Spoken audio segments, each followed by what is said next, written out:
नमस्कार, आप देख रहे हैं न्यूज़ पीआर। रिया सुनहा आपके साथ है। शिक्षा विभाग के द्वारा प्रधान शिक्षकों की बहाली होनी है और अब प्रधान शिक्षक नियमावली से जुड़ा मामला हाई कोर्ट पहुंचने वाला है। लगातार शिक्षक संघ के द्वारा यह सवाल खड़े किए जा रहे हैं कि आखिर जो नियमावली बनाई गई है वो किस आधार पर बनाई गई है, क्योंकि उसमें जो एक्सपीरियंस मांगा जा रहा है वो कहीं से भी सही नहीं है। शिक्षक संघ का कहना है कि हम इस मुद्दे को हाईकोर्ट ले जाने के पूरे मूड में हैं और जल्द से जल्द याचिका दायर करते हुए हम हाईकोर्ट जाएंगे, यानी कि कोर्ट का दरवाज़ा खटखटाएंगे। आपको हम थोड़ा मुद्दे के बारे में बता देते हैं।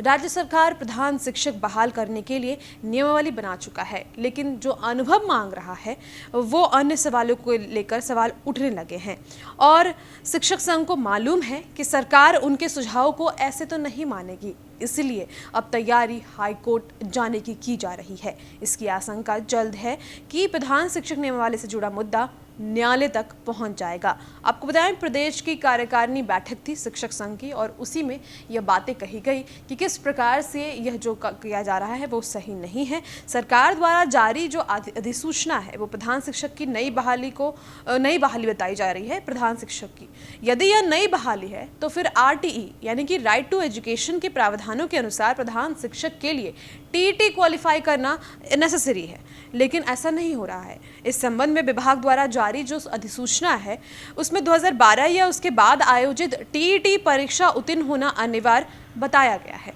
लेकिन हिंदी में जारी अधिसूचना में उसका अर्थ बिल्कुल बदलते हुए कुछ और लिख दिया गया है। ठीक उसी प्रकार अनुभव की गणना भी अंग्रेजी में जारी अधिसूचना में सिर्फ 8 साल बताई गई है, जबकि हिंदी में जारी अधिसूचना के अनुभव की गणना करें तो प्रशिक्षण तिथि अथवा नियुक्ति तिथि जो बाद में हो उसे बताया गया है। तो यहाँ पे कंफ्यूजन क्रिएट हो रहा है और ये बिल्कुल क्लियर नहीं हो पा रहा है कि आखिर अधिसूचना में क्या कहा जा रहा है। सरकार ने प्रधान शिक्षकों की बहाली के लिए बीपीएससी से करने का फैसला किया है। TET शिक्षक BPSC से परीक्षा आयोजित कर प्रधान शिक्षकों की बहाली के फैसले का स्वागत तो करते हैं, लेकिन इसमें योग्यता निर्धारण करने के लिए जो प्रावधान किए गए हैं उसका पूरी तरीके से विरोध करते हैं। इनका मानना है कि योग्यता निर्धारण की शर्त TET शिक्षकों को परीक्षा में बैठने से वंचित कर देगा। ऐसे में योग्यता की अनदेखी होगी और जो सरकार का मुख्य उद्देश्य है कि प्रधान शिक्षक के तौर पर योग्य शिक्षक मिले वो अभी पूरा नहीं हो पाएगा।